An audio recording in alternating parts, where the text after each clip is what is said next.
A'udzubillahi minasyaitonirrajim. Bismillahirrahmanirrahim. Alhamdulillahirabbil alamin wassalatu wassalamu ala asyrafil anbiya'i wal mursalin wa ala alihi wa sahbihi ajma'in. Pertama sekali yang dihormati YDP Bekesam sesi 2020-2021, Ustaz Ahmad Farhan bin Ahmad Azhar. Seterusnya Raisah Ustazah Siti Syazah Nazwa binti Muhammad Hanafiah, dan staf kepimpinan AJKT Bekesam sesi 2020-2021, dan juga para hadirin yang dikasihi dan dimuliakan oleh Allah Subhanahu Wa Taala. Rabbi syrahli sadari, ya Allah ya Tuhanku, lapangkanlah dadaku, wa yassirli amri, dan mudahkanlah urusanku, wa halul 'uqdatam min lisani, lepaskanlah kekakuan dari lidahku, yafqahu qauli, supaya mereka memahami pertuturanku ataupun percakapanku. Radina billahi rabba wa bil islami dina wa bi Muhammadin nabiyyan wa rasula. Kami redha Islam adalah agama, radina billahi rabba, kami redha Allah adalah Tuhan kami, wabil islami dina, Islam adalah agama kami, wabi Muhammadin nabiyyan wa rasula, Nabi Muhammad sallallahu alaihi wasallam itu adalah pesuruh Allah Subhanahu Wa Taala. InsyaAllah hari ini kita akan sambung lagi kita punya siri perbincangan ataupun ulang kaji lah untuk fiqh sirah yang dikarang oleh Syekh Ramadan Al-Buti, Syekh Muhammad Said Ramadan Al-Buti. Sebelum kita mulakan, maksudnya sebelum kita sambung balik perbincangan kita pada hari ini berkaitan dengan kita akan masuk sikit hari ini secara keseluruhannya, sikit berkaitan dengan perang Badar, sikit je berkaitan dengan tawanan. Seterusnya nanti kita akan masuk tentang pengkhianatan Bani Qainuqa', dan juga last sekali kita akan masuk perang Uhud lah. Dan sebelum sebelum mulakan masuk dalam kitab ni, kita sama-sama tadabbur dulu dari surah Al-Maidah ayat yang ketiga, yang mana surah ni adalah ayat terakhir yang diturunkan kepada Nabi Muhammad SAW. Dekat mana? Dekat Hujatul Wida'an. Allah berfirman, a'udzubillahi minasyaitonirrajim. Al-yawma akmaltu lakum dinakum wa atmamtu alaikum ni'mati wa raditu lakumul Islam dina. Okay, itu sikitlah potongan ayat surah Al-Maidah ni. Kalau kita tengok dalam surah ataupun dalam ayat ni, dalam ayat yang ketiga ni, turunnya ayat ni nak tunjukkan kesempurnaan agama Islam tu telah diturunkan kepada Nabi Muhammad SAW dan juga seluruh umat Islamnya. Dan ayat ni adalah satu ayat yang sangat, orang kata apa, sangat teragung lah untuk umat Islam kan. Sebab ayat ni memuji, maksudnya Allah mengiktiraf kesempurnaan agama Islam itu sendiri. Allah mengiktiraf kesempurnaan agama Islam yang dibawa oleh Nabi Muhammad sallallahu alaihi wasallam. Diturunkan, dan ayat ini kalau kita tahu, orang-orang Yahudi sangat dengki dengan penurunan ayat ni kepada umat-umat Islam kan. Sebab apa mereka dengki? Sebab Al-Quran ni tidak diturunkan dalam kalangan mereka ataupun tidak diturunkan dalam bangsa mereka. Jadi mereka sangat dengki. Bila mereka dengki, mereka akan buat satu benda yang akan mensabotajkan ataupun Islam ni biar tersebar separuh je. Sebar tapi separuh. Dan benda tu apa yang berlaku sekarang lah. Maksudnya orang-orang Islam ambil Islam secara tidak sempurna. Ambil sebahagian dan tinggalkan sebahagian. Dan benda tu sebenarnya berlaku pada kita lah.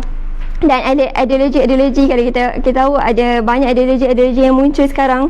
Nak katanya orang-orang Yahudi ni dia mensabotaj kesempurnaan agama Islam itu sendiri.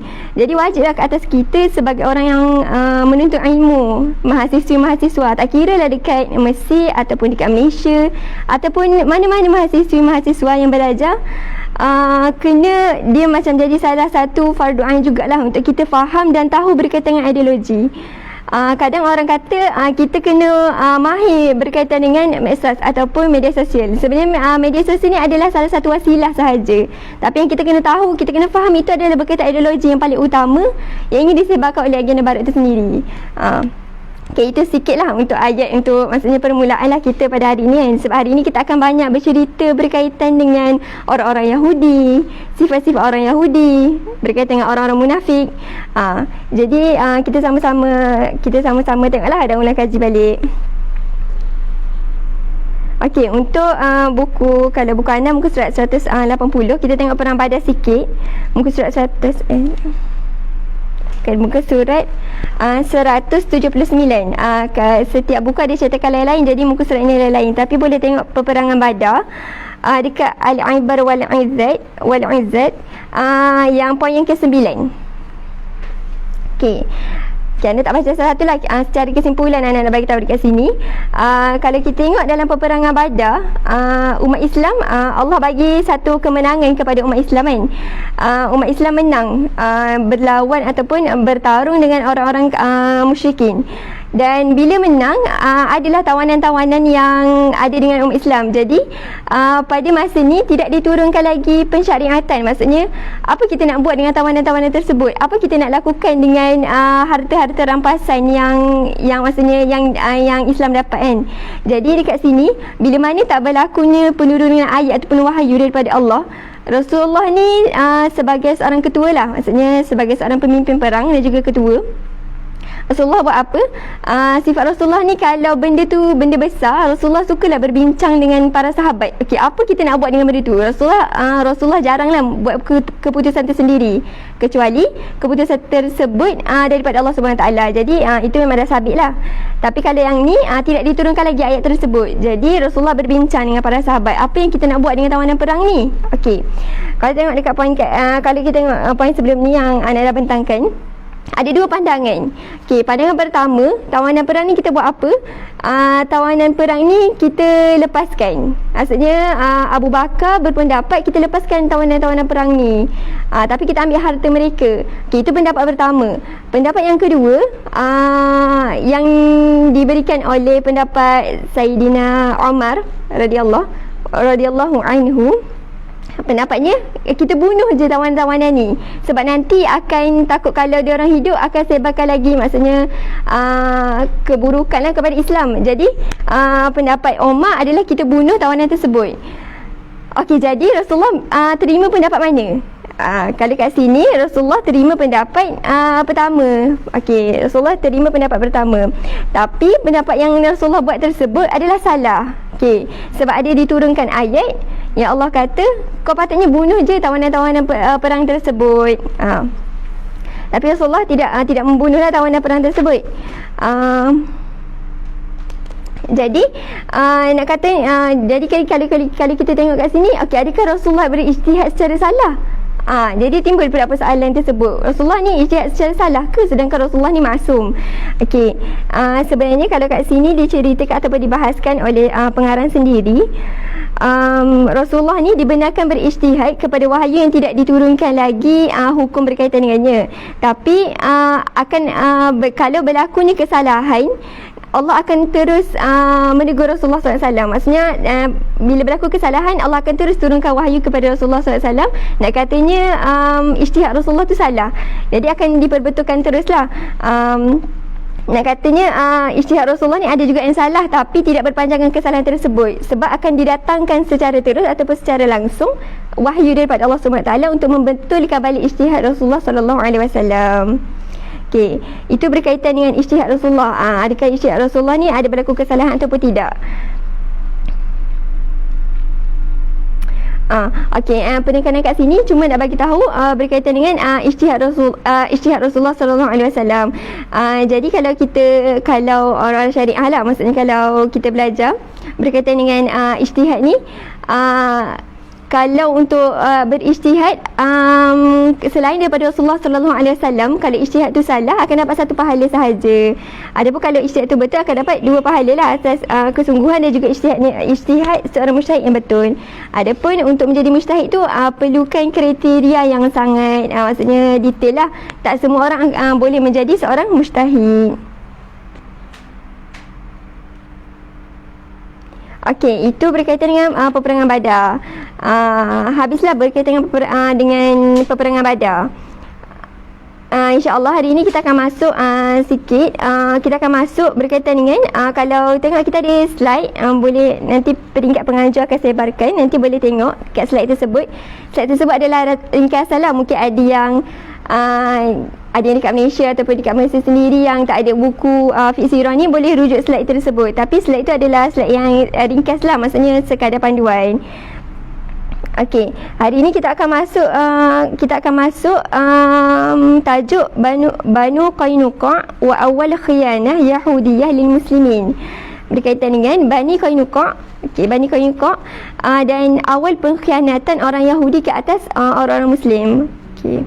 Bani Qainuqa ni dia duduk di Madinah. Maksudnya mereka antara orang ataupun antara kelompok lah yang berjanji ataupun ada misak ataupun perjanjian dengan Rasulullah SAW.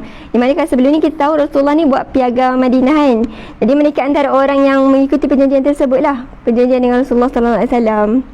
Maksudnya tak boleh berlakunya pergaduhan ataupun peperangan lah antara orang-orang Madinah. Okey. Okey, jadi kita kalau dekat, boleh tengok dekat slide ataupun dekat buku. Okey, kalau dekat buku poin yang pertama. Okey. Poin yang pertama kalau dekat buku ni, qala Ibnu Ishaq kana min amri Bani Qainuqa anna Rasulullah sallallahu alaihi wasallam jam'uhum bisuqin Qainuqa thumma qala ya ma'syaral yahud ihdaru minallah mathalu ma nazala bi Quraisy minan nikmah. Okey. Kalau kita tengok Ibn Ishaq kata apa? Rasulullah ni sebagai seorang pemimpin, Rasulullah buat apa? Rasulullah ni akan turun dekat kaum-kaum ataupun akan turun dekat bandar-bandar dekat Madinah lah. Rasulullah akan turun dekat mana-mana dekat Madinah untuk berdakwah kepada Islam. Bukan sekadar dekat Madinah, maksudnya Rasulullah sebarkan Islam ni dekat banyak lah. Jadi ni satu hari Rasulullah turun bersama dengan beberapa orang sahabat kan. Rasulullah turun bersama dengan beberapa orang sahabat pergi ke Suq Qainuqa. Suq Qainuqa ni dimiliki oleh inilah penduduk Bani Qainuqa ni. Macam biasa Rasulullah akan menyampaikan ataupun menyeru orang-orang Yahudi ataupun orang bukan Islam ni untuk kepada Islam kan. So, Rasulullah kata apa? Wahai orang-orang Yahudi, ya ma'syaral yahud, ihdaru minallah. Takutlah kamu kepada Allah kan. Mathalu ma nazala bi Quraisy minan nikmah. Maksudnya kau telah melihat apa yang ditimpa oleh orang-orang Quraisy adalah satu bala. Nikmah ni berlawanan dengan nikmat kan. Nikmat adalah satu nikmat, nikmat ni adalah satu bala yang ditimpa kepada orang Quraisy. Apa bala yang orang Quraisy ni terima? Kekalahan dalam peperangan Badar tersebut. Wa aslamu fa innakum qad araftum anni nabiyyun mursalin. Islam lah, maksudnya peluklah agama Islam sebab kau tahu kan aku ni adalah nabi yang telah diutuskan. Maksudnya agama Yahudi sendiri pun telah bagi tahu, maksudnya nanti akan ada nabi akhir zaman, beriman dengan nabi akhir zaman tersebut. Maksudnya mereka tahu perkara tersebut. Tapi mereka kata apa? Qalu ya Muhammad innaka tara annaka qaumaka. Wahai Muhammad, kalau kita tengok jawapan mereka, wahai Muhammad kan, patutnya kalau orang tu ada adab ataupun ada tata tertibnya nak bercakap dengan orang yang besar ataupun orang yang mulia ni, kita tak panggil lah wahai Muhammad macam tu, kita panggil macam tu. Kita akan cakap wahai Rasulullah, wahai pesuruh Allah kan. Tapi nak kata keegoan mereka, kesombongan mereka kan, dia kata wahai Muhammad, kau rasa kami ni sama ke dengan kaum kau? Maksudnya Bani Qainuqa ni sama ke dengan orang-orang Quraisy? La yawrannaka annaka laqitu qauman la ilmu lahum bil harbi fa asabat fursah. Inna wallahi la in harabna li ta'lamunna anna nahnu an-nas. Dia kata Bani Qainuqa ni kata apa? Kami ni tak sama dengan orang-orang Quraisy kan. Orang-orang Quraisy ni orang tak tahu strategi peperangan, macam mana nak berperang. Tapi kalau kau berperang dengan kami, nescaya kau akan kalah. Maksudnya nak katanya kau akan tahulah kami ni siapa. Maksudnya kekuatan kami ni macam mana. Nak kata sombong dan egonya lah mereka ni. Dan sebenarnya mereka ni tak menjawab pun persoalan Rasulullah SAW. Mereka putar belik je jawapanku, nak kata kekuatan mereka. Sedangkan Rasulullah kata, engkau dah tahu aku ni adalah Nabi, tapi kenapa kau tidak beriman kan? Mereka balas balik dengan perkataan yang menunjukkan kesombongan mereka. Okey, itu adalah satu. Yang pertama, maksudnya khianat yang pertama yang dibuat oleh orang Yahudi lah. Maksudnya mengkhianat, tidak membetulkan atau membenarkan apa yang Rasulullah kata, sedangkan perkara itu betul. Kiranya dia memutabalikkan. Yang kedua, peristiwa yang kedua, Waruwiya Ibnu Hisham. Ibnu Hisham kata apa? Anna imra'ah minal Arab kurima bijalbin laha faba'athu bisuqi Bani Qainuqa. Okey, ada seorang orang Islam ataupun muslimah lah pada masa tersebut datang ke perkampungan Bani Qainuqa untuk apa? Untuk urusan jual beli lah. Maksudnya adalah urusan jual beli yang hendak dilakukan oleh wanita tersebut, okay, oleh muslimah tersebut. Tapi bila mana muslimah tu sampai dekat kawasan tersebut, ada seorang Yahudi Bani Qainuqa ni minta untuk wanita tersebut untuk membuka hijabnya lah, hijab penutup mukanya. Tapi muslimah tersebut enggan membuka hijab tersebut. Bila mana muslimah tersebut enggan, maksudnya menaikkan lagi perasaan orang Yahudi tu nak buat perkara yang tak baik untuk wanita tersebut kan. Jadi dia buat apa? Ditarik belakang kain wanita tersebut ke atas. Maksudnya wanita tersebut tak perasan bila wanita tersebut tengah duduk, bila dia bangun akan nampaklah benda yang tak sepatutnya. Jadi bila berlaku perkara tersebut, wanita tersebut menjerit. Contoh kata harami macam tu lah. Kalau kat sini kan, kalau kat sini banyak berkaitan dengan harami kan. Jadi para muslimah tu kena berjaga-jaga lah. Kalau kita tengok Yahudi ni jahat kan, kat sini pun ada juga macam jahat. Maksudnya kat dunia ni ada je lah orang-orang yang macam ni kan. Okey, jadi bila dah nampak perkara yang tak sepatutnya, wanita tersebut menjerit kan, minta tolong. Jadi ada seorang muslimin, lelaki Islam ni, seorang pemuda Islam, dia nampak perkara tersebut. Bila nampak ada seorang muslimat kena kacau, jadi dia terus terekam orang Yahudi tersebut. Jadi berlakulah pembunuhan dekat situ. Bila dia terekam, matilah orang Yahudi tersebut. Jadi bila berlaku kematian orang Yahudi, datang orang-orang Yahudi lain nak bunuh pula lelaki tersebut. Dua lah pula kematian. Maksudnya lelaki tersebut pun mati. Jadi ada dua kematian.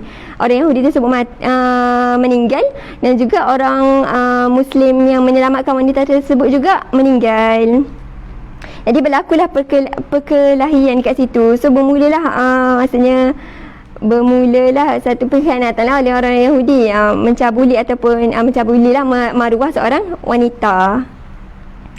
Okey, jadi apa yang dilakukan oleh Rasulullah? Okey, kita tengok perenggan yang muka surat 183. Rasulullah buat apa? Kalau dekat dalam ni, Rasulullah buat fahasaruhum Rasulullah sallallahu alaihi wasallam muddah minaz zaman. Rasulullah buat apa? Rasulullah mengepung perkampungan Bani Qainuqa tersebut. Maksudnya nak buat satu kepungan lah supaya mereka ni mengaku kalah. Maksudnya mengaku kesalahan yang mereka lakukan tu sebenarnya. Punca kematian tu sebenarnya punca oleh Yahudi tadi tu lah. Maksudnya buat khianat ataupun buat pencabulan kepada seorang wanita. Jadi Rasulullah mengepung dalam satu tempoh masa. Bila kepungan tu, bila dia buat kepungan, orang dalam tak boleh keluar, orang kat luar pun tak boleh masuk. Jadi dia orang rasa tertekan lah, kekurangan makanan, rasa tekanan, macam-macam lah akan berlaku bila ada kepungan ni. Jadi akhirnya mereka hatta nazalu ala hukmihi, akhirnya mereka mengaku kalah.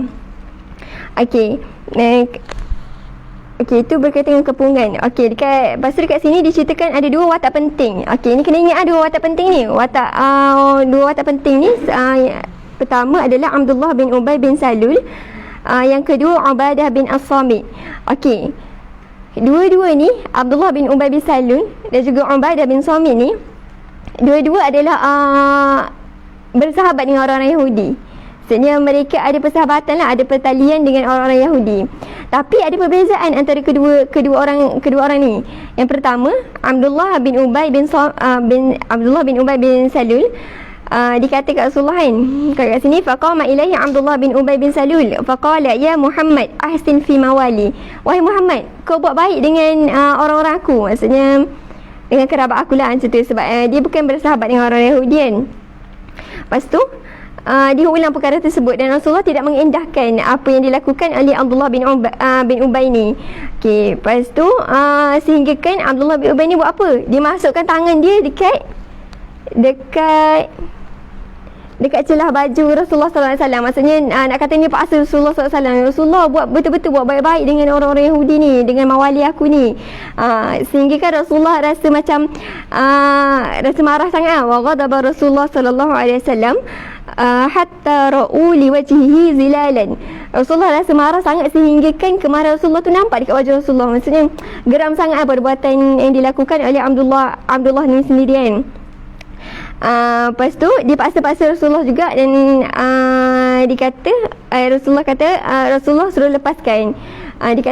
Rasulullah kata nak buat baik apa, maksudnya nak buat apa kan. Dia kata aku dan juga orang-orang Yahudi Bani Qainuqa ni adalah berkawan rapat. Kalau aku minta tolong, dia orang akan terus tolong aku. Maksudnya jumlah mereka adalah 400 orang. Jumlah mereka adalah 700 orang. 400 hasir wa 30 mi'ah dira'an. 400 orang pemuda biasa dan 300 orang pemuda yang bersenjata. Mereka akan tolong aku kalau aku minta tolong apa-apa. Kalau aku minta berperang pun mereka akan tolong. Jadi Rasulullah kata, okey, kalau kau nak sangat orang-orang kau tu, okey, aku bagilah dekat kau. Maksudnya Rasulullah kata, okey, ambil lah. Kiranya Rasulullah buat tindakan untuk menghalau Yahudi Bani Qainuqa ni, sebab itu permintaan daripada Abdullah bin Salul. Tapi sebenarnya lepas Rasulullah SAW menghalau ni, mereka berhijrah ke Syam. Dan kebanyakan yang berhijrah time tu ramai yang matilah sebenarnya sebab tak cukup makan. Tiba-tiba dah nak kena pergi sebab dia dihalau oleh Rasulullah SAW. Sebenarnya itu adalah salah satu petunjuk ataupun salah satu benda yang Abdullah bin Ubay ni buat yang mendatangkan keburukan sebenarnya kepada orang-orang Yahudi tersebut. Okey, itu sifat ataupun perbuatan yang dilakukan Abdullah bin Ubay bin Salul. Kalau kita tahu Abdullah bin Ubay bin Salul adalah ketua munafik lah sebenarnya. Okey, yang kedua Ubadah bin As-Samit. Okey, apa yang dilakukan oleh Ubadah bin As-Samit ni? Ubadah bin As-Samit ni sama juga.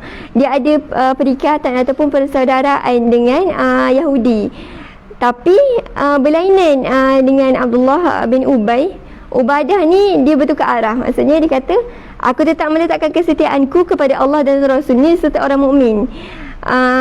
Dan aku maksudnya aku melepaskan ikatan persaudaraanku ataupun persahabatanku dengan orang-orang Yahudi macam tu.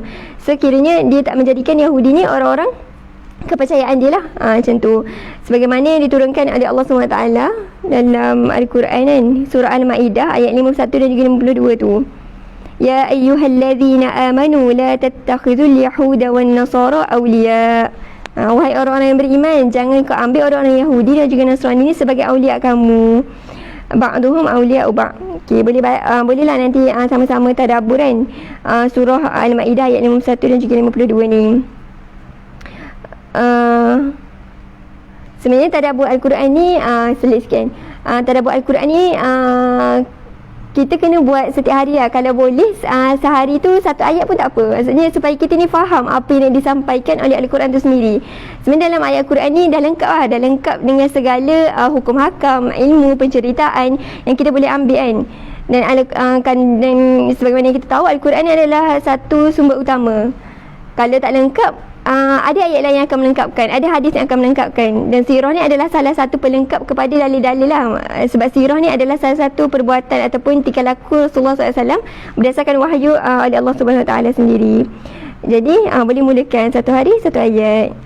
Dan kalau kita baca ayat tersebut ataupun kita tadabbur ayat tersebut, boleh share lah, maksudnya supaya orang lain juga tahu berkaitan dengan ayat tersebut.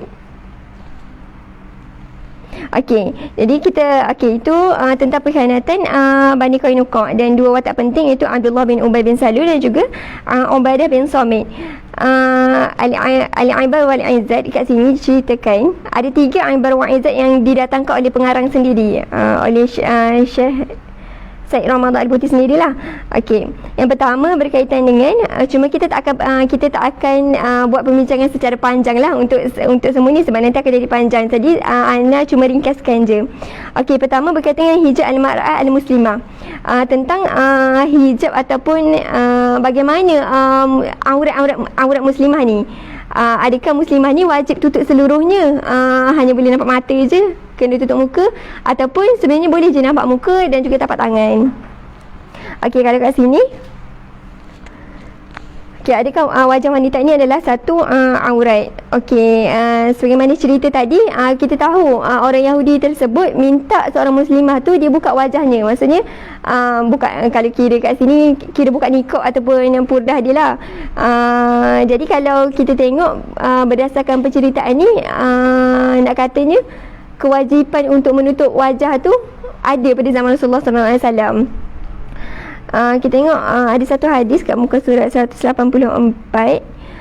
Hadis berkaitan dengan kita tengok perenggan yang waqad yuqalu inna fi hadhihi al-qissah allati tafarrada bi riwayatiha Ibnu Hisham ba'dallin. Perenggan tu baris yang ketiga. ما رواه البخاري عن عائشة رضي الله عنها في باب ما يلبس المهرم من الثياب قالت لا تلثم أي المرأة ولا تتبرقع ولا تلبس ثوبا بورس ولا زعفران. Talassam ni apa? Purdah. Maksudnya ketika ihram, wanita ni wajib untuk membuka purdahnya. Talassam, buka purdahnya. Wala tatabarraqa, buka sama je lah, maksudnya buka purdah ataupun kena tunjukkan wajah lah kalau berihram. Wala talbasu sauban buris wala za'faran, dan jangan pakai pakaian yang ada yang berwarna-warni. Kalau tengok berdasarkan hadis ni, nak katanya hukum tutup muka tu adalah wajib. Sebab kalau tengok kat sini, kewajipan untuk buka bila kita berihram kalau tengok dalam ni.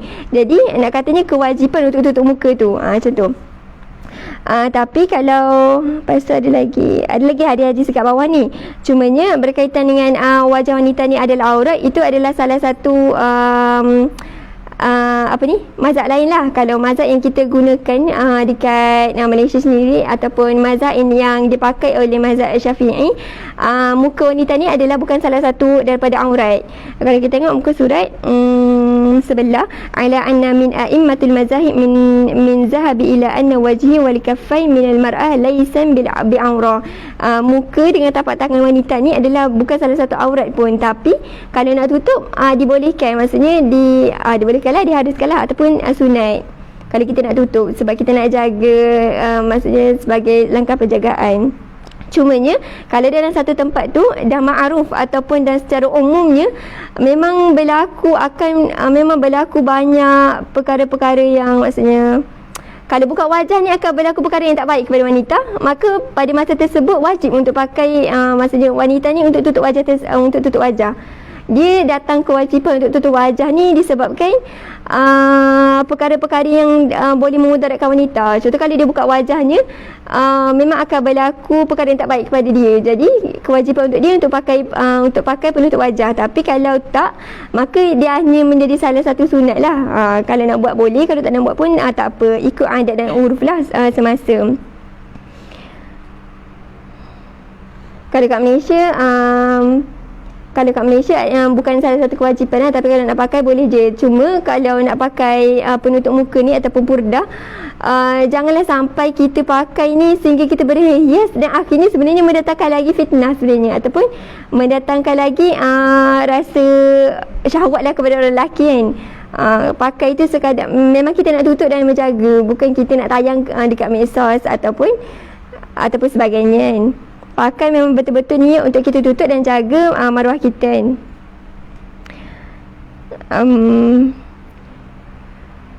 Dan ada satu anda baca daripada mufti, ada seorang tanya berkaitan dengan kalau seseorang ni pakai purdah tapi dia datang ke tempat yang mana tempat tu memang perlu untuk buka purdah, apakah hukumnya, ataupun apakah tindakan wanita tersebut kan. Okey, tapi jadi jawab, maksudnya peringkat mufti jawab apa, kalau tempat tersebut memang, maksudnya kita tak boleh pakai purdah, bila wanita tersebut masuk ke dalam program ataupun dekat tempat tersebut, memang kena buka. Sebab sebenarnya aurat muka ni bukanlah satu kewajipan untuk kita tutup, tapi lepas dah keluar pakai balik, macam tu. Jadi kena ikut tempat lah. Kalau contoh kita ni jadi saksi, lepas tu contoh kita di khitbah ke, kita kena buka muka kita, macam tu. Ataupun jual beli yang memerlukan untuk buka wajah kita, sebab kita nak pastikan orang tersebut adalah orang yang betul, jadi kita kena buka. Jadi ala kulli halnya pakai pudar ni adalah satu perkara yang harus.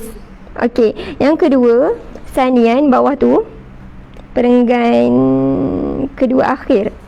ثانيا هذه الحادثة التي صدرت من يهود قينقاع تدل على حقد دافن في صدورهم على المسلمين ولكن لماذا تأخرت دلائل هذا الحقد في الظهور والانكشاف خلال سنتين من الزمان. Okey, kat sini persoalan timbul. Perkara ni, perkara ataupun dua peristiwa yang diceritakan tadi oleh penulis adalah disebabkan perasaan dendam orang-orang Yahudi Bani Qainuqa. Tapi kenapa perkara tersebut berlaku 2 tahun selepas selepas piagam Madinah, perjanjian dengan Rasulullah sallallahu alaihi wasallam? Pertama, kalau kat sini penulis sebut annalazi ألحب مشاعرهم وأثار الحقد الدافن في نفوسهم إنما هو ما وجوده من انتصار المسلمين في البدر. Okay, pertama, membakarnya semangat mereka ni, orang Yahudi, kebencian kepada Islam ni, pertama disebabkan orang Islam ni menang dalam peperangan Badar. Dia orang rasa tak sedap, maksudnya tak senang hati. Kenapa Islam boleh menang? Kenapa Islam yang menang kan? So lagilah timbul kebencian dan juga kebencian mereka lah kepada orang-orang Islam ni. So banyak benda lah yang mereka lakukan, nak menunjukkan protes mereka lah, maksudnya ke atas kemenangan Islam tersebut. Jadi antara dua peristiwa tadi, perkataan yang dilontarkan kepada Rasulullah dan juga peristiwa berkaitan dengan muslimat tu adalah menunjukkan kebencian ataupun balas dendam yang dibuat oleh orang Yahudi Bani Qainuqa. Kalau nak cerita berkaitan dengan orang Yahudi ni panjang lah penceritaannya, maksudnya jalur ni kan. Orang Yahudi ni memang sifat mereka, sifat orang Yahudi ni memang suka berkhianat. Kalau kita tengok dalam ayat Quran, banyak diceritakan ciri-ciri ataupun perangai orang Yahudi. Kalau kita tengok dalam surah Al-Imran ayat yang ke-75, kat situ diceritakan Yahudi ni perangai dia suka menipu dan juga berdusta. Itu satu perangainya. Ada 10 perangai orang Yahudi yang kita boleh tengok atau relatekan dengan ayat yang ada dalam Quran. Pertama, mereka ni penipu dan juga pendusta dalam surah Al-Imran ayat yang ke-75. Surah Al-Imran ayat ke-75. Nanti boleh tengok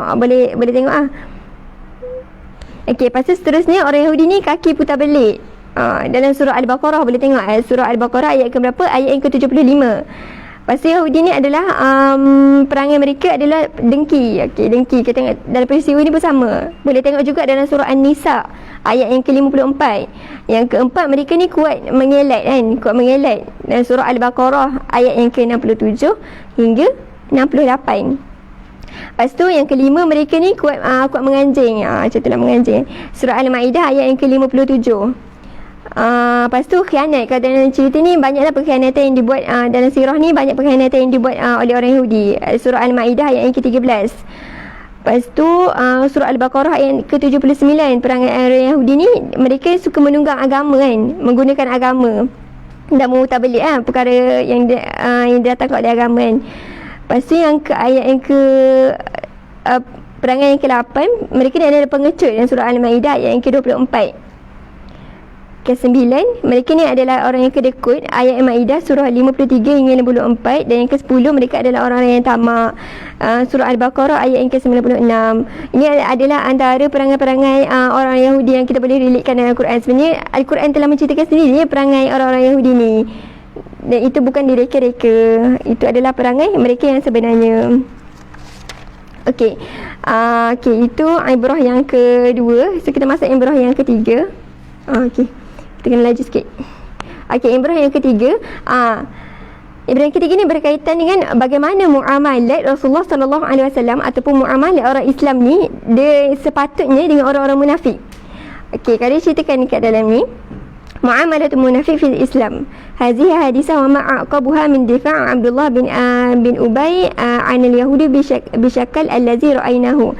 Okey, kalau dalam cerita ni kita tengok Rasulullah, bagaimana muamalat Rasulullah bila mana Abdullah bin Ubay ni paksa Rasulullah untuk melepaskan mawali mawali dia lah, itu orang Yahudi Bani Qainuqa ni. Bila mana dipaksa Rasulullah kata tak apalah, ambil lah. Macam tu. Asalnya Rasulullah layan ataupun bermuamalat dengan orang-orang munafik ni sama je macam muamalat Rasulullah dengan orang Islam. Kenapa Rasulullah buat macam tu? Kenapa Rasulullah tak terus bunuh? Maksudnya tak terus buat hukuman ataupun buat sesuatu lah. Maksudnya sebab dia kan orang munafik kan, akan mendatangkan kerosakan daripada dalam kepada orang Islam kan.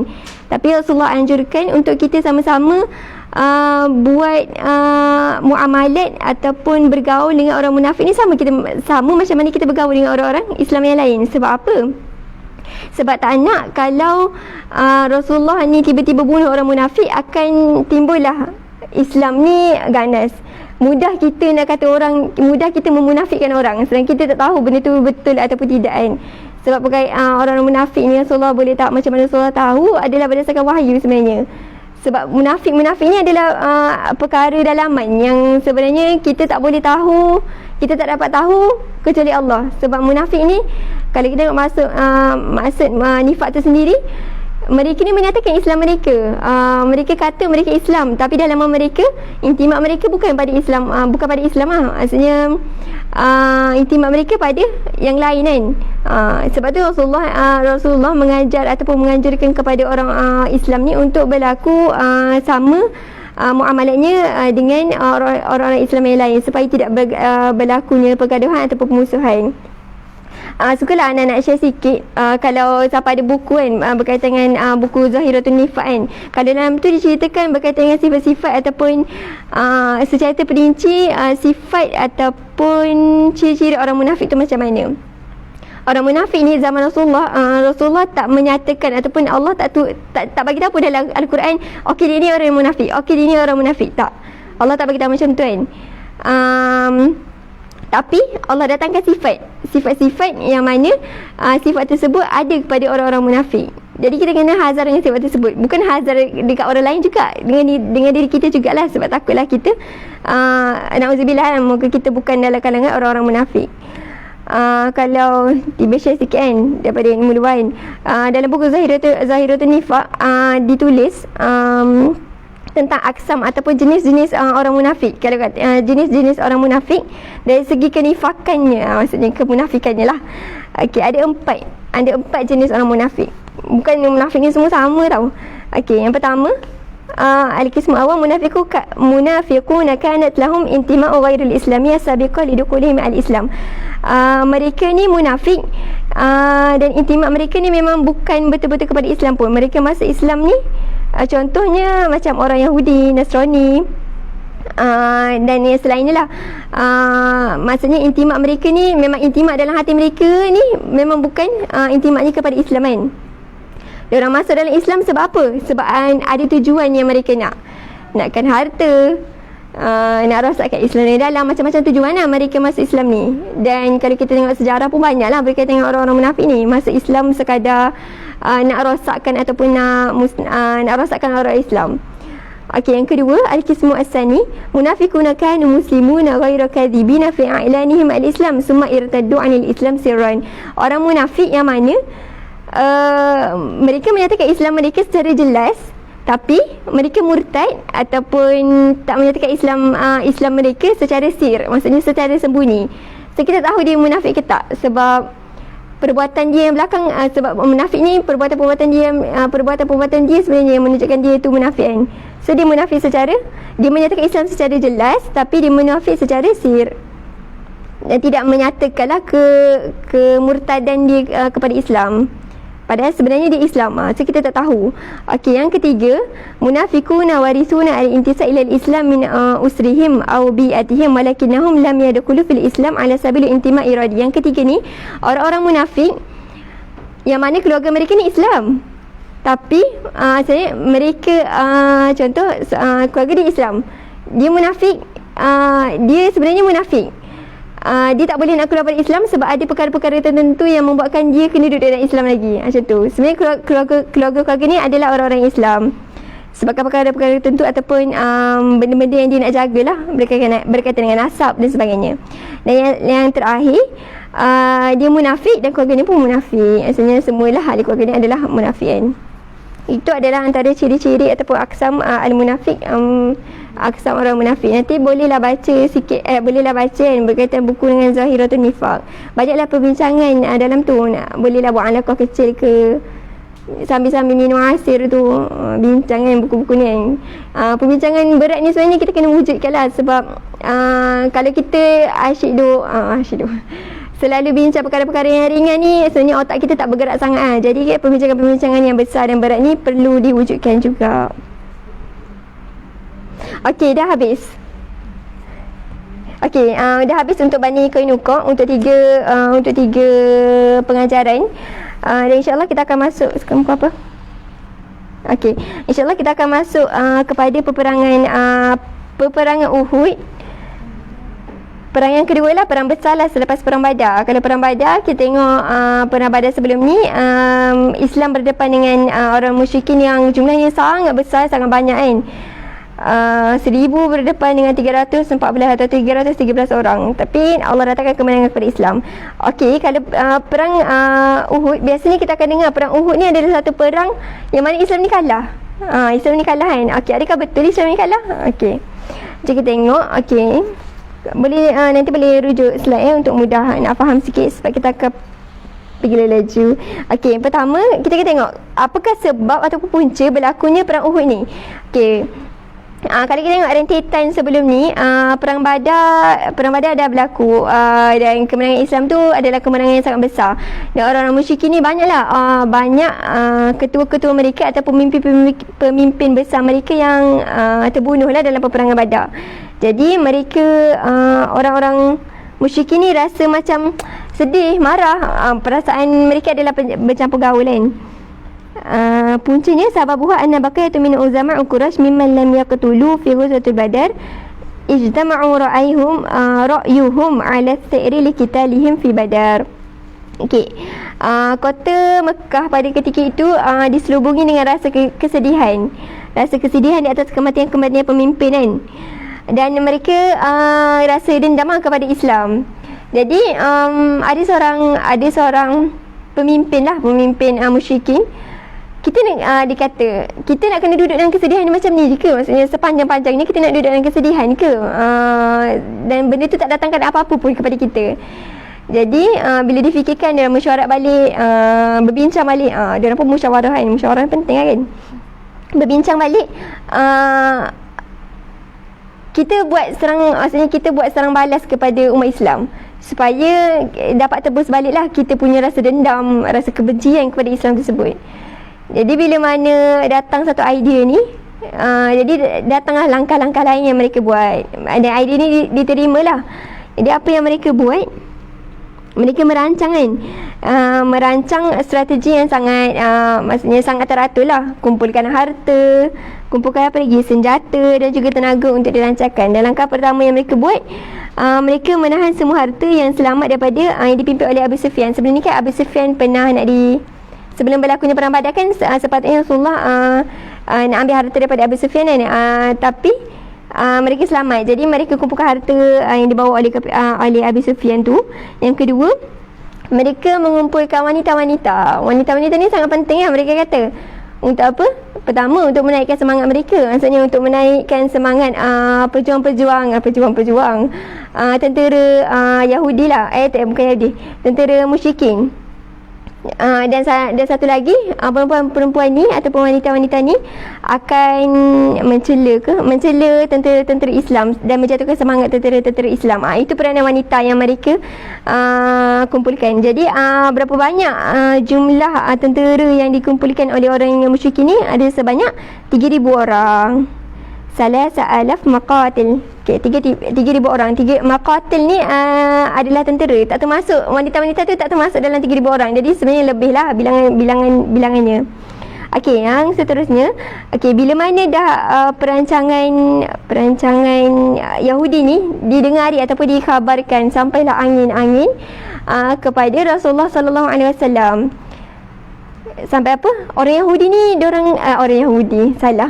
orang musyrikin ni mereka dah kumpulkan tenaga, kumpulkan harta untuk membuat satu serangan balas kepada orang-orang Islam. Jadi Rasulullah dapat tahu berita ni, Rasulullah buat apa? Rasulullah ni macam Ana kata tadi, Rasulullah ni suka satu musyawarah ataupun perbincangan kan. Sebab Rasulullah ni suka tengok pendapat para sahabat lah. Dan perbincangan ni sangat bagus lah, maksudnya untuk mengembangkan kita punya otak untuk selalu berfikir kan. Jadi Rasulullah buat satu mesyuarat dengan para sahabat. Okey, tajuknya apa tajuk mesyuarat ni? Okey, Rasulullah kata, okey, mesyuarat hari ni kita nak bincangkan adakah kita perlu bertahan dekat dalam Madinah sahaja, maksudnya bertahan kat Madinah dan bila diserang kita serang balik, ataupun kita berperang dekat luar Madinah. Macam tu. Okey, jadi adalah bangunlah seorang-seorang keluarkan pendapat. Jadi kebanyakan yang keluarkan pendapat berkaitan kita bertahan je dekat dalam Madinah. Okey, kebanyakannya adalah golongan-golongan tua dan golongan-golongan tua, dan antaranya adalah Abdullah bin Ubay. Okey, itu orang munafik tadilah. Okey, dia tak nak berperang kat luar. Okey.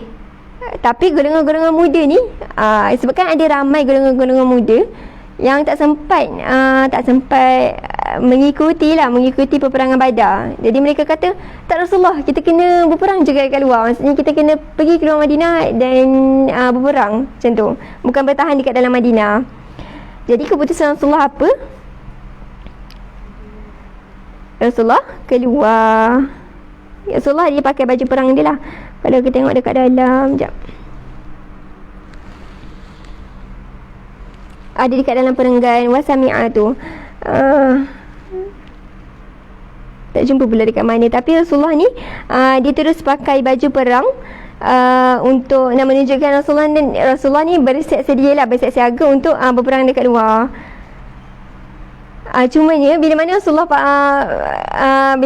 dah pakai, tiba-tiba ada lepas mesyuarat, nampak Rasulullah dah pakai baju perang. Bila Rasulullah pakai baju perang menunjukkan Rasulullah nak berperang kan, tiba-tiba ada satu berita ataupun khabar angin lah, kata Rasulullah macam tak reda je nak keluar berperang ni, macam tu. Jadi adalah yang kata cuba tanya Rasulullah betul-betul ke Rasulullah nak berperang ni. Jadi adalah sahabat yang tanya, wahai Rasulullah, kalau contohnya pandangan kami ni maksudnya tak patut diterima, kita perlu bertahan saja di Madinah, tak apa, kita bertahan je kat Madinah. Tapi Rasulullah dengan tegas kata apa? Tak, bila aku dah pakai baju perang, bila seorang Rasul dah pakai baju perang, satu perkara buruk lah kalau tiba-tiba seorang Rasul ni dia buka baju perang dia dan bertahan kat Madinah dan tak jadi berperang. So nampaklah maksudnya Rasulullah pengecut dekat situ. Jadi Rasulullah meneruskan peperangan lah. Maksudnya Rasulullah tetap pakai baju perang,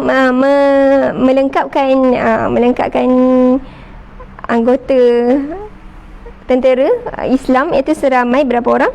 Summa inna Nabi sallallahu alaihi wasallam kharaja min al-Madinah fi alaf min ashabihi. Ada 1,000 orang. Kiranya nanti akan bertembung, akan berperang antara 3,000 dan juga 1,000 orang. Okey. Tapi dalam perancangan Rasulullah, 3,000 orang 1,000 orang yang akan berperang bersama Rasulullah SAW. Cumanya dalam pertengahan perjalanan, Abdullah bin Ubay dia selalu buat perangai. Biasalah kan orang-orang munafik kan. Tiba-tiba dalam pertengahan jalan dia minta nak berundur pula. Nak balik semula ke Madinah bersama dengan bukan dia seorang nak pergi. Dia ajak juga orang lain kan. Orang-orang ni lah seramai 300 orang berundur balik. Dia kata dia nak berundur balik lah ke belakang. Macam dia kata, patutnya terima cadangan aku, tak payah pergi berperang, tapi kenapa diikut kan sebenarnya. Macam tu lah sebab perangai orang-orang munafik macam tu kan, supaya dia macam nak melemahkan lagi lah semangat orang-orang Islam sebenarnya. Jadi berundurlah 300 orang muslimin ataupun tentera umat Islam pada ketika itu. Dan kalau kita tengok dekat perenggan watabi'uhum Abdullah bin Hiram. Abdullah bin Hiram ni cubalah untuk pujuk siapa? Pujuk si Abdullah bin Ubay ni, janganlah berundur, nanti kesian dekat Nabi Muhammad SAW kan. Kurang orang, tiba-tiba ada yang berundur, ada yang balik kat Madinah. Nampaklah sangat pengecutnya umat Islam pada ketika itu. Tapi Rasulullah kata tak apa, biar je Abdullah bin Ubay itu berundur. Dan Rasulullah akan mari dengan 700 orang tentera yang berbaki lah. 700 orang tentera yang berbaki. Sebenarnya kalau dia orang berundur ni, patah balik ni, kita boleh nampaklah sifat ataupun perangai munafik itu sebenarnya. Tiba-tiba nak berundur diri kan, macam tu. Okey. Itu berkaitan dengan pengunduran ataupun Abdullah bin Ubay kembali semula ke Madinah. kita tengok dekat kan ada bintang kat situ kan. Okey. Bintang yang pertama tu wa askar Nabi sallallahu alaihi wasallam wa ashabihi wa hum la yaziduna ala 700 maqatil. Mereka ni lebih kurang dalam 700 orang tentera fi sya'bi min al-Uhud. So mereka sampai dekat Bukit Uhud. Okey, faja'ala zuhuru muslimin ila Uhud wastaqbiluna al-Madinah wa ja'ala 'ala al-jabal khalaf muslimin 50 ramiyan wa amara 'alaihim Abdullah bin Jabir wa au'aza ilaihim. Okey, kat sini bila dah sampai dekat Uhud, okey, biasa Rasulullah akan atur strategi macam mana Rasulullah nak letak tenteranya. Nak letak kat belah mana, belah kanan ke belah kiri, berapa orang, pemanah berapa orang, macam tu. Dan bila sampai kat Bukit Uhud, Rasulullah kata kita kena membelakangi gunung Uhud dan kita kena menghadap, nak berperang nanti kita kena menghadap bandar Madinah. Sebab nanti Uhud ni dekat je dengan Madinah, so dia akan nampak terus bandar Madinah kan. Rasulullah kata macam tu. Dan Rasulullah meletakkan wa ja'ala 'ala jabal khalaf muslimina 50 ramiyan dekat atas gunung Uhud. Sebab kan nanti tenteranya akan jadi ni kan Madinah, bukan. Ni kan gunung Uhud. Nanti tentera Islam akan kat depan dan Madinah dekat sini membelakangi gunung Uhud dan diorang akan terus nampak mana Madinah. Dan dekat atas gunung Uhud ni Rasulullah meletakkan 50 orang pemanah. Okey, Rasulullah meletakkan 50 orang pemanah. Siapa dia punya ketua pemanah ni? Abdullah bin Jabir. Abdullah bin Jabir adalah ketua pemanah yang Rasulullah letakkan. Dan Rasulullah bagi tahu pesanan kepada pasukan pemanah ni, kau nampak kemenangan ke, kekalahan ke, jangan bergerak dari tempat yang Rasulullah letakkan. Okey, itu pesanan yang dibuat oleh Rasulullah SAW untuk pasukan pemanah. Okey. Tapi nanti akan berlaku sebaliknya lah kan. Okey, itu poin yang pertama. Poin yang kedua berkaitan dengan wa alaha kullu min Rafi' bin Khudij wa Samrah bin Jundub. Okey. Yang kedua berkaitan dengan Rafi' dan juga Samrah. Okey, Rafi' dan Samrah ni mereka adalah dua kanak-kanak. Kanak-kanak kan? Kanak-kanak.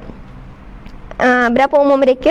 Umur mereka adalah 15 tahun. Tapi mereka kan kanak-kanak lagi, tapi mereka tetap juga nak menyertai ataupun nak sama-sama lah dalam perang Uhud. Rasulullah kata, bila dia minta izin Rasulullah kata tak boleh, korang kecil lagi, macam tu. Sebab mereka ni kecil lagi, kanak-kanak kan. Jadi Rasulullah tak galakkan untuk kanak-kanak untuk turuti ataupun menyertai peperangan. Tapi mereka macam nak sangat kan. Jadi mereka kata, bukan mereka kata, ada seorang lelaki, ada seorang ni kata, wahai Rasulullah, inna Rafi' ramin. Sesungguhnya Rafi' ni seorang pemanah yang tepatlah panahannya. Bila mana dah kata macam tu, Rasulullah pun okeylah, kalau dia boleh memanah, bolehlah sertai, macam tu. Okey, bila Rafi' boleh sertai, Samrah ni pun rasa aku pun nak sertai juga, macam tu. So Samrah kata fa ana wallahi asra' Rafi'. Dia kata Samrah ni kelebihan dia boleh, maksudnya bertempur lah. Kalau dia berlawan dengan Rafi', dia akan menang, macam tu. Kira ni kelebihan Rafi' ni, dia pandai memanah dan Samrah ni pandai bertempur. Jadi Rasulullah mengharuskan ataupun Rasulullah membolehkanlah mereka untuk menyertai peperangan Uhud. So mereka dua orang ni lah yang menyertai peperangan Uhud dalam kalangan kanak-kanak. Okey, itu berkaitan dengan Rafi' dan juga Samrah. Seterusnya, poin yang ketiga, wa amsakan Nabi bisayf faqala man ya'khudh hadha as-sayf bihaqqihi. Okey, yang kedua berkaitan dengan Abu Dujanah. Okey. Rasulullah ni dia pegang pedang Rasulullah pegang pedangnya. Rasulullah kata, okay, siapa nak pegang pedang aku ni? Maksudnya siapa nak pegang ni, amanah untuk pegang pedang Rasulullah ni kena buat betul-betul lah. Maksudnya tunaikan hak pedang ni, betul-betul bunuh orang-orang kafir, betul-betul bunuh orang bukan Islam. Jadi Abu Dujanah terima. Dia kata, aku akan pegang pedang ni dan menunaikan haknya. Okay. So yang kedua, watak yang seterusnya adalah Abu Dujanah, pemegang pedang Rasulullah sallallahu alaihi wasallam. Dan bila mana fa akhraja Abu Dujanah isabatu hamra. Isabatu hamra ni adalah kain cebisan kain macam tu. Cebisan kain warna merah. Abu Dujanah yang keluarkan cebisan kain dan dia ikat dekat atas kepala Kalau kita tengok dekat Gaza ke ataupun dekat peperangan, kita nampak tentera Islam dia akan pakai satu dekat kepala dia kan, tulis la ilaha illallah ataupun Allahu akbar kan. Sebenarnya ini Abu Dujanah yang pemulanya lah, maksudnya yang buat ni. Maksudnya Abu Dujanah ni bila dia pakai kain warna merah menunjukkan dia akan berperang sehinggalah syahid. Macam tu. Okey, seterusnya lepas tu dekat bawah sekali sum'ata Rasulullah SAW al-liwa' li Mus'ab. Liwa' ni apa? Panji ataupun bendera lah. Kemudian Rasulullah SAW ni bagi panji ataupun bendera kepada Mus'ab bin Umair. Mus'ab bin Umair ni guru apa? Guru agama lah. Sebab Mus'ab bin Umair ni adalah seorang sahabat yang Rasulullah hantar untuk mengajarkan agama kepada orang-orang Madinah. Nak katanya pada zaman Rasulullah ni orang yang tok guru ataupun syekh-syekh kan, dia orang turun juga berperang. Maksudnya taklah sekadar mengajarkan agama, tapi mereka buat juga kalau diseru untuk berperang, mereka akan turun sekali. Okey, itu habis untuk 4 watak. Rafi', Samrah, Abu Dujanah juga Mus'ab. Itu boleh ingat kan, boleh ajar adik-adik anak-anak. Okey, seterusnya okey, bila dah susun semua, orang Islam dah susun orang Islam dah susun, tentera-tentera Islam Rasulullah dah susun, orang musyrikin pun ada tentera-tenteranya. Kita tengok muka surat 190. Wa kana alladhi yaquduna maimanah al-musyrikin Khalid bin Walid. Pada ketika ni Khalid al-Walid ni still lagi orang musyrikin lah, maksudnya tak masuk Islam lagi.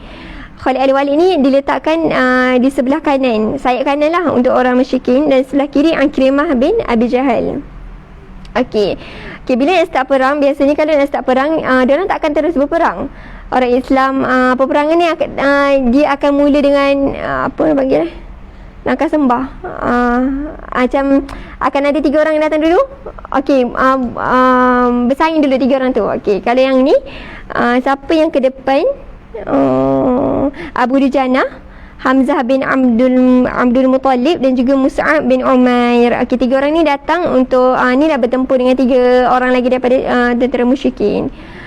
Cumanya nasib tak baiklah ditimpa kepada orang Islam. Mus'ab bin Umair meninggal di depan Rasulullah SAW. Maksudnya syahidlah dekat situ. Mus'ab bin Umair terbunuh masa permulaan nak perang tu. Tak perang lagi, masa permulaan, baru pemula.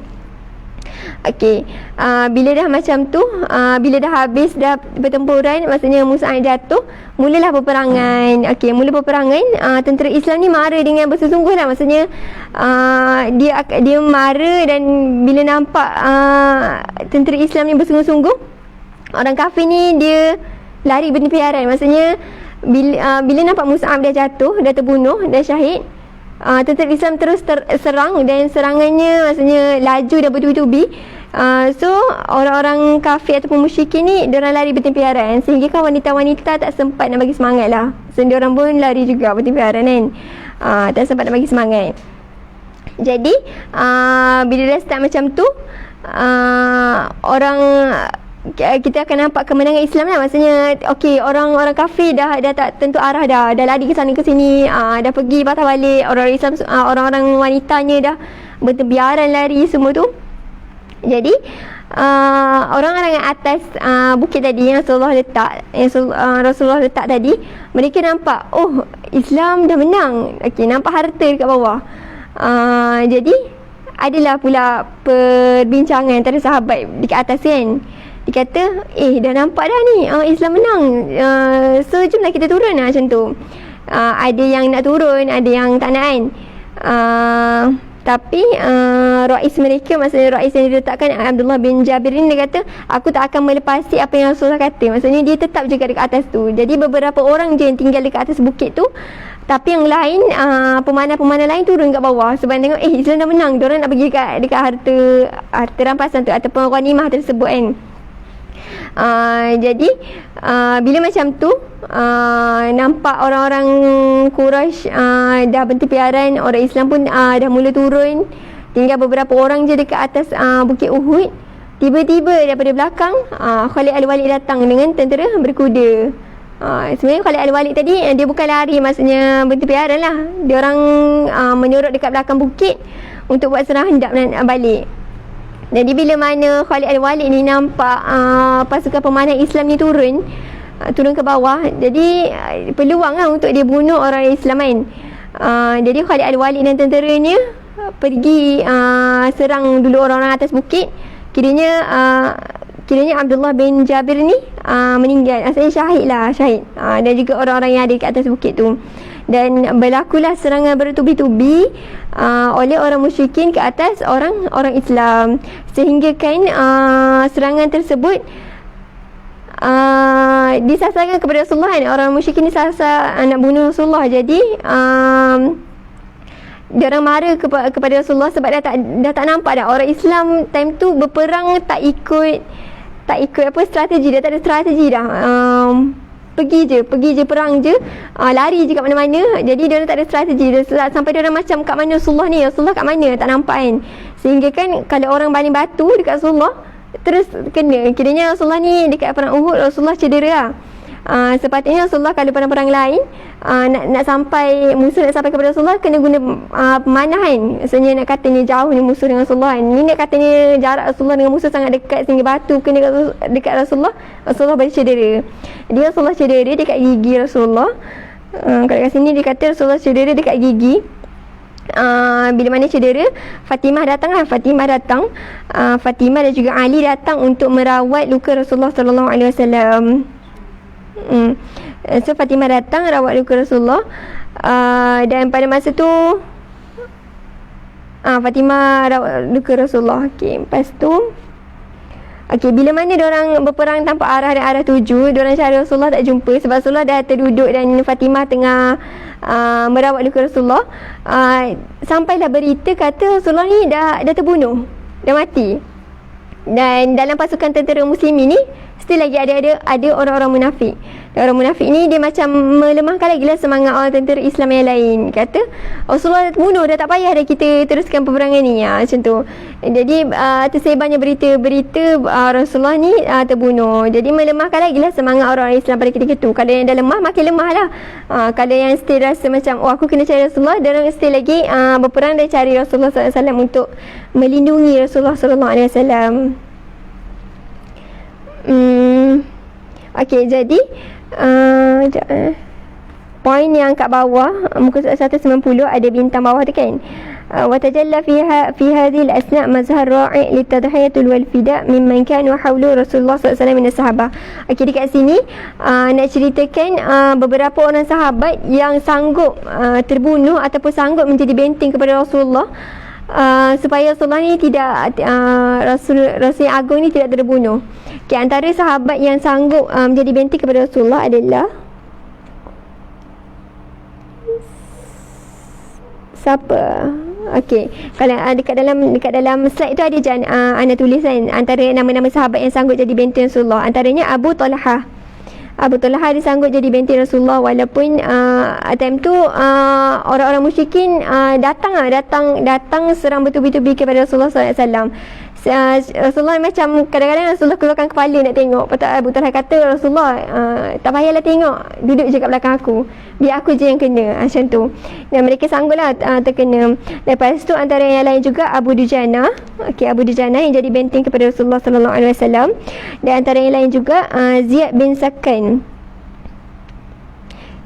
Sakkan dan juga Umarah bin Yazid bin As-Sakkan. Dan ada antara sahabat Rasulullah SAW ni yang mana dia luka dia sangat teruk sehingga kalau Rasulullah kata cukuplah, maksudnya dah nampak macam dah nak hampir syahid dah. Rasulullah kata bawa sahabat tu dekat aku. Bila bawa sahabat dekat Rasulullah letak sahabat tersebut dekat atas kaki, dekat atas riba Rasulullah SAW, sehingga kan sahabat tersebut meninggal atas riba Rasulullah. Dan Rasulullah kata riba aku ataupun kaki aku ni menjadi saksi lah bahawa sahabat ni telah berperang habis-habisan untuk aku, macam tu. Dan akan jadi syurga lah untuk sahabat tersebut. Lepas tu bila dah berlaku peperangan tersebut, berlaku perang kena serang, akhirnya tiba-tiba perang tersebut berhenti, reda. Summa innal harbu hadaat, reda, menjadi reda kan. Peperangan tersebut dari reda antara dua kumpulan. Orang musyrikin ni rasa gembira sangat, so diorang bersiap-siap untuk patah balik ke Mekah. Dan orang-orang Muslim ni rasa macam kesedihan, keletihan, kepenatan dan juga kesakitan lah yang dia rasa sebab banyak yang cedera dan luka kan. Dan ada antara pakcik Rasulullah lah yang meninggal, iaitu Hamzah bin Abdul Muttalib. Yang mana Hamzah ni meninggal macam mana? Dia dicincang-cincang, dia dikerat-kerat macam tu lah. Maksudnya teruk sangat lah dia punya cara syahid dia kan. Tapi Rasulullah kata syurga lah tempat untuk mereka kan.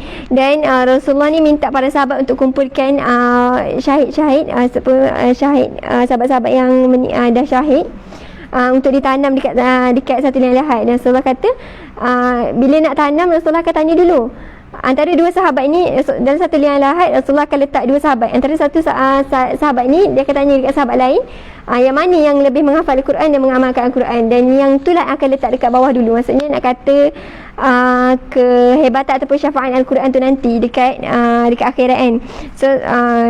So Rasulullah pun tanamlah para sahabat yang syahid. Dan para sahabat kalau yang mati dalam peperangan ataupun yang syahid dalam peperangan ni tidak akan disolatkan dan tidak akan dimandikan lah. Sebab darah mereka ni akan jadi saksi mereka ni berperang ataupun berjihad dengan bersungguh-sungguh macam tu. Okey, lepas tu seterusnya bila dah habis peperangan, orang-orang munafik ni, terutamanya Abdullah bin Ubay bin Salul ni, diorang gembira. Patutnya tak boleh gembira kan, sebab Islam nampak lah, maksudnya Islam kekalahan umat Islam kan. Tapi mereka gembira. Mereka kata patutnya ikut je cakap aku. Kalau kita duduk dalam Madinah, tak adanya kita kalah macam ni, macam tu. Maksudnya dengan sombong dia cakap, Abdullah bin Ubay bin Salul ni cakap benda tu. So diorang gembira dengan kekalahan yang ditimpa oleh umat Islam. Dan boleh nanti tadabbur juga untuk ayat surah Al-Imran ayat 121 sehingga 198 tentang sifat orang-orang munafik juga. Okey, seterusnya bila mana dah selesai peperangan, Rasulullah pun dah pulang ke Madinah. Sebenarnya Rasulullah dan umat Islam ni dah pulang ke Madinah, dah balik ke Madinah. Tapi ada satu petang hari Ahad, Rasulullah balik hari Sabtu. Okey, bila dah balik hari Sabtu, ramai sahabat yang cedera, yang luka lagi. Bila nak salat subuh hari Ahad, Rasulullah minta Bilal untuk panggil ataupun kumpul balik orang-orang Madinah. Kumpul balik tentera-tentera yang pergi Uhud. Rasulullah panggil orang-orang yang pergi Uhud ni, suruh siap siaga untuk keluar balik. Lepas tu orang ni macam kena keluar balik ke macam tu. Rasulullah kata yang kena keluar ni adalah orang yang menyertai perang Uhud sahaja. Tak kisahlah cedera ke tak, diorang kena keluar juga. Maksudnya diorang kena pergi juga bersama dengan Rasulullah sallallahu alaihi wasallam. So diorang ke mana? So diorang keluarlah, yang berbaki tu keluarlah bersama Rasulullah sallallahu alaihi wasallam dengan cederanya, dengan keletihannya. Diorang keluar juga pergi ke mana? Hamra al-Asad. Jauhlah kalau Hamra al-Asad ni, dia dalam 10 batu daripada Madinah. Dalam keadaan cedera pun diorang bergerak jauh tu lah. Okay. Bila dah sampai kat situ, Rasulullah minta diorang berkhemah. Berkhemah ramai-ramai. Bila nak masak, Rasulullah kata pasang unggun api banyak-banyak. Contoh satu periuk kan, pasang 1, 2, 3. Sebenarnya boleh pasang 1, tapi suruh pasang banyak-banyak kan. Okey, sebenarnya itu adalah satu peran saraf yang dibuat oleh Rasulullah sallallahu alaihi wasallam kepada orang musyrikin. Okey, macam tu. Sebab kan tadi orang musyrikin dah nak balik ke Madinah, ke Mekah kan. Sebenarnya mereka tak balik. Mereka tak jadi balik. Mereka kata, kita tak boleh ni balik sebab kita tak bunuh sebenarnya lagi. Kita tak bunuh lagi Nabi Muhammad tu. Jadi dia kata kita kena duduk sini dulu, kita serang balik Madinah macam tu. Sebab mereka tahu orang-orang Islam ni dah sampai dekat Madinah. Jadi mereka nak serang balik Madinah kan. Tapi nak kata kuasa Allah Subhanahu Wa Taala, ada seorang orang musyrikin, Ma'bad al-Khuzai. Ma'bad al-Khuzai, time ni dia musyrikin lagi. Dia lalu dekat kawasan perkhemahan Rasulullah sallallahu alaihi wasallam. Dia lalu time tu malam. Malam, lepas tu tengok banyak sangat unggun api. Macam unggun api tu nak menunjukkan tentera sangat ramai, mungkin lebih daripada 3,000 orang. Jadi bila dia lalu kat kawasan tu, dia macam, ya Allah, takutnya setelah dia macam takutlah. So bila dia nak pulang ke Mekah, dalam perjalanan nak balik ke Mekah, dia jumpa dengan orang musyrikin yang tak balik Mekah lagi. Sebab tentu kan orang tak jadi balik kan. Jadi bila dia jumpa orang musyrikin ni, Allah macam mendatangkan dalam hati dia lah, maksudnya untuk sampaikan kepada orang musyrikin. Mereka time tu orang musyrikin biasalah ada orang berpesta kan. Okay, tiba-tiba Ma'bad ni dia kata, ada Abu Sufyan lah nampak Ma'bad kan. Dia kata, Ma'bad kau buat apa kat sini? Lepas tu dia kata, celakalah kita, dia kata macam tu. Celakalah kita kan. Sebab apa? Tadi aku nampak tentera Nabi Muhammad SAW. Aku nampak tentera Muhammad banyak sangat. Kalau kita jumpa, maksudnya kalau kita berperang, niscaya kita akan kalah. Sebab nak kata bilangan ataupun dalam bayangan mereka, bilangan tentera Islam tu sangat ramai. Jadi Allah datangkan ketakutan dalam hati orang Quraisy. Akhirnya mereka kembali ke Mekah, maksudnya tak nak berlawan lah dengan, tak nak menyerang kota Madinah time tu. Jadi dia orang tak jadi, dan Rasulullah duduk dekat berkhemah dekat Hamra Al-Asad ni selama hadis Isnin, Selasa, Rabu. 3 hari. Lepas tu Rasulullah pun kembali ke Madinah. Itu adalah perang saraf yang dibuat oleh Rasulullah lah. Kalau mungkin pada ketika itu perang saraf yang dibuat tu tak pernah dibuat lagi lah. Maksudnya orang musyrik tak pernah ada lagi yang macam tu. Jadi Rasulullah buat sehingga kan menimbulkan rasa gerun dan takut orang musyrikin. Jadi mereka ni berpatah balik ke Mekah.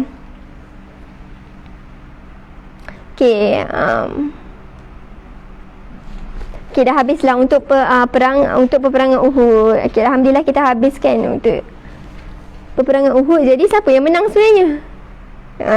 Pada awalnya Islam menang, yang kedua musyrikin menang, yang ketiga Islam menang balik. Sebab Rasulullah buat perang saraf lah. Rasulullah buat perang saraf. Jadi kemenangan tu ada pada Islam. Cuma banyaklah pengajaran yang boleh kita ambil daripada peperangan Uhud ni sebenarnya, yang boleh ditatbikkan dalam, maksudnya dipraktikkan dalam kehidupan kita. Bagaimana kita sebagai ahli ni dengan betul-betul kita punya ketua punya arahan. Sebab arahan ketua ni dia ada sebab ni lah. Lagi-lagi Rasulullah SAW kan, kalau kita langgar akan jadi perkara yang buruk lah kepada tentera ataupun kepada kita punya persatuan macam tu. So kita kena dengar betul-betul.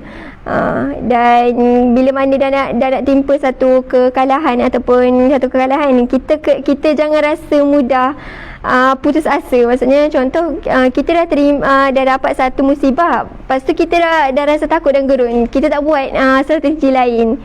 Tapi Rasulullah dia still bila dia tahu umat Islam kalah, Rasulullah rancang strategi lain untuk buat perang saraf kepada orang-orang musyrikin. Akhirnya mereka kembali ke Mekah dengan rasa ketakutan sebenarnya. Okey, itu antara ibrah dan pengajaran yang kita boleh ambil. Okey, alhamdulillah hari ini kita dapat habiskan juga untuk perang Uhud. Cuma ni nanti sebelum kita, cuma ada ibrah dan ibar dia memang sangat banyak lah kalau dalam ni ibrah dan izat untuk perang Uhud. Cuma tak sempat lah kalau nak dibentangkan hari ni. InsyaAllah untuk tafakur seterusnya minggu depan kan, kita akan masuk yang muraja' wa bi'run ma'unah. Cuma nanti Ana akan terangkan sikit lah antara ibrah-ibrah yang kita boleh ambil daripada perang Uhud. Cuma secara lalu lah, kalau secara terperinci nanti boleh baca sendiri dekat rumah. Okay, alhamdulillah.